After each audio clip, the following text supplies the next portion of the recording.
की ऐतिहासिक और इनकलाबी धरती स्टेज पर मौजूद तेलंगाना के लोकप्रिय मुख्यमंत्री श्री के चंद्रशेखर राव जी, आम आदमी पार्टी के नेशनल कन्वीनर और दिल्ली के क्रांतिकारी मुख्यमंत्री श्री अरविंद केजरीवाल जी, समाजवादी पार्टी के अध्यक्ष और यूपी के एक्स मुख्यमंत्री अखिलेश यादव जी, सीपीआई के जनरल सेक्रेटरी डी राजा जी और केरला के मुख्यमंत्री जो बोलकर चले गए हैं, और बाकी सभी बीआरएस पार्टी के नेतागण और ऑफिसर साहबान और इतनी भारी संख्या में यहां पर हमारा हौसला बढ़ाने के लिए आने के लिए शुक्रिया। आपका एक एक कदम हमारे सर माथे पर। सबसे पहले सबको नमस्कार, सत श्री अकाल।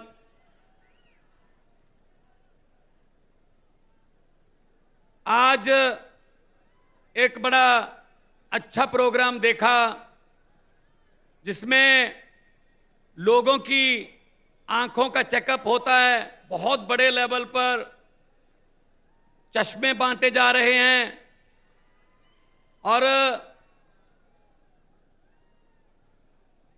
बहुत ही प्रभावशाली प्रोग्राम था जो देखने को मिला, बहुत कुछ सीखने को भी मिला। लेकिन मैं तेलंगाना के मुख्यमंत्री जी को कहूंगा कि अगर इतनी भीड़ हो तो इसके लिए भी कुछ स्पेशल चश्मे बनाएं ताकि देख सकें हम भी। वो दूर तक नजर जाती है तो लोग ही लोग नजर आ रहे हैं। ये आपका प्यार है। आपने घर से पहला कदम जब इस रैली की तरफ, इस फंक्शन की तरफ बढ़ाया, वो पहला कदम बदलाव का कदम था। आपका यहां पे आना इस बात का सबूत है कि आप देश को प्यार करते हैं। आपको चिंता है कि देश कहां जा रहा है। आपको इस बात का ज्ञान है कि देश नफरत की राजनीति को बर्दाश्त करने वाला नहीं है। यह देश एक गुलदस्ता है, अलग अलग रंगों के फूल हैं, लेकिन कुछ लोग चाहते हैं कि गुलदस्ते में सिर्फ एक ही रंग के फूल हों। यह हो नहीं सकता, यह हो नहीं सकता।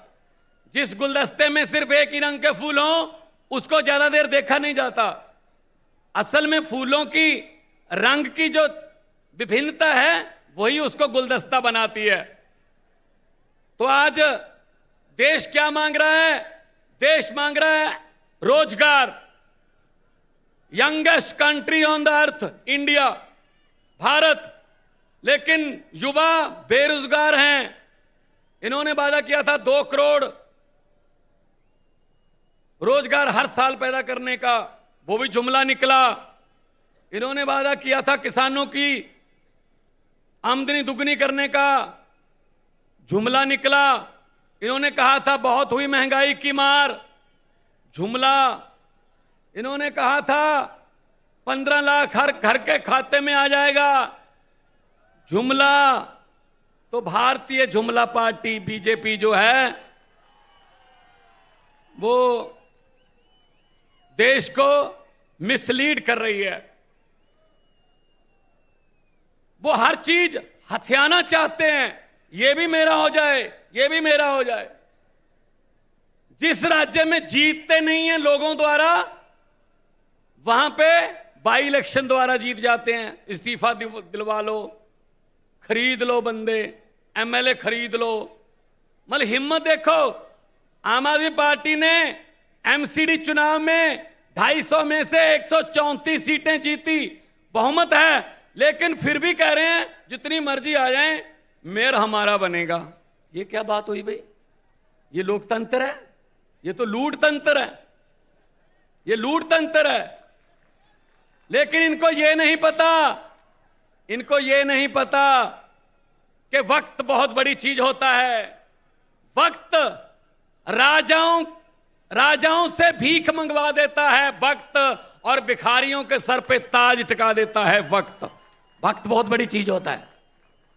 और ये पब्लिक है, सब जानती है। लोग जब चाहें आदमी अर्श पर, और ऊपर जाके ये बीजेपी वालों की तरह अहंकार करे तो लोग कहते हैं आजा बेटा फर्श पर। बहुत बड़े बड़े उतारे हैं भाई साहब, बहुत बड़े बड़े। हुकूमत वो करते हैं जिनका दिलों पर राज होता है। हुकूमत वो करते हैं जिनका दिलों पर राज होता है। यूं कहने को तो मुर्गे के सर पे भी ताज होता है। तो हुकूमत लोग जिसको दिल में जगह देते हैं उसकी होती है।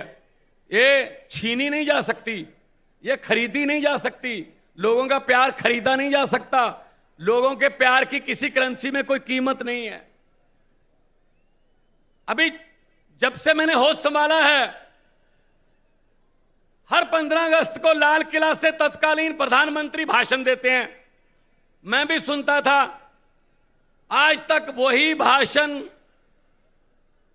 अफसरों का लिखा लिखाया रटा रटाया भाषण, लाल किला के सामने से बेरोजगारी पर चिंता व्यक्त, महंगाई पर थोड़ी ज्यादा चिंता व्यक्त, आतंकवाद पर सबसे ज्यादा चिंता व्यक्त, और 15 अगस्त खत्म।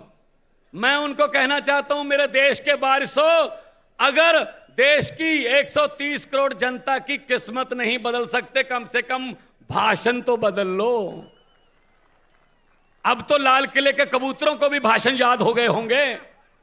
कुछ तो नया कर दो, नहीं करते।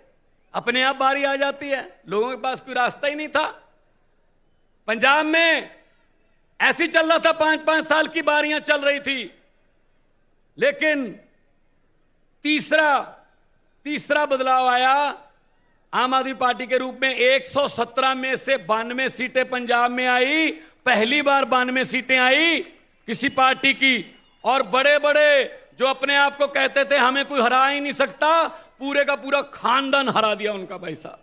ये पब्लिक है। और इनका क्या काम है? इनका काम है लूटना।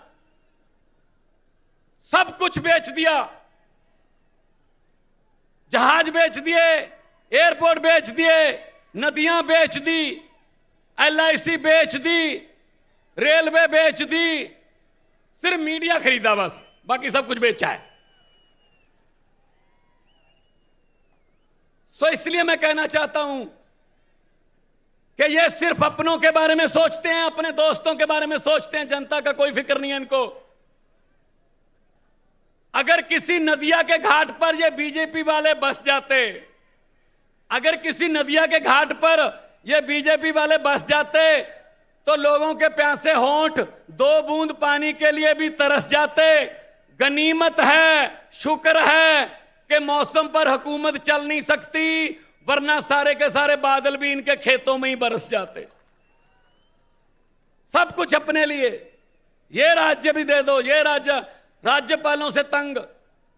राज्यपालों को कहते हैं काम नहीं करने देना, स्कूल नहीं खोलने देने केजरीवाल को। केजरीवाल अगर चाहे कि मैं टीचरों को फिनलैंड जाके ट्रेनिंग दिलवा के दिल्ली के बच्चों के लिए लेटेस्ट शिक्षा का प्रबंध करूंगा, कहते नहीं जा सकते, यहीं रहो। और जब वैसे केजरीवाल के स्कूलों के बारे में कोई फाइल नहीं आगे बढ़ती कि अच्छे हो जाएं, जब ट्रंप की पत्नी ने कहा मैंने सरकारी स्कूल देखने हैं, तब केजरीवाल वाला स्कूल दिखाना पड़ा, क्योंकि पता था उनको कि हमारे वालों में कुछ है नहीं, इधर वाला दिखा देते हैं। तो ये है इनका भारत का एजेंडा। तो मैं यही कह रहा हूं, काम हो सकता है अगर नीयत अच्छी हो। यहां आए हैं, कुछ सीखने आए हैं। ये वाला कार्यक्रम, ये आंखों का, क्योंकि पंजाबी में कहावत है, दंद गए ता स्वाद गया, अखां गईयां ता जहान गया। दांत गए तो स्वाद गया, आंखें गई तो जहान गया। तो ये प्रोग्राम बहुत ही अच्छा, हम तो सीख के गए हैं। पंजाब में भी मैं इसी तर्ज पर शुरू करूंगा सारा प्रोग्राम। ये अच्छी चीज कहीं से भी सीखी जा सकती है। अच्छी चीज कहीं से भी सीख लो। ये नॉलेज शेयरिंग का जमाना है, स्टार्टअप का जमाना है, दुनिया गांव बन गई है, कहीं से भी कुछ भी सीख लो। तो मैं तो आज आपको ये कहने के लिए आया हूं और बधाई भी देने आया हूं आपके मुख्यमंत्री जी को, जिन्होंने संघर्ष किया और तेलंगाना के लिए संघर्ष किया, और तेलंगाना देश में चमक रहा है। और देश, क्योंकि देश जो है वो रंग बिरंगे फूलों का देश है।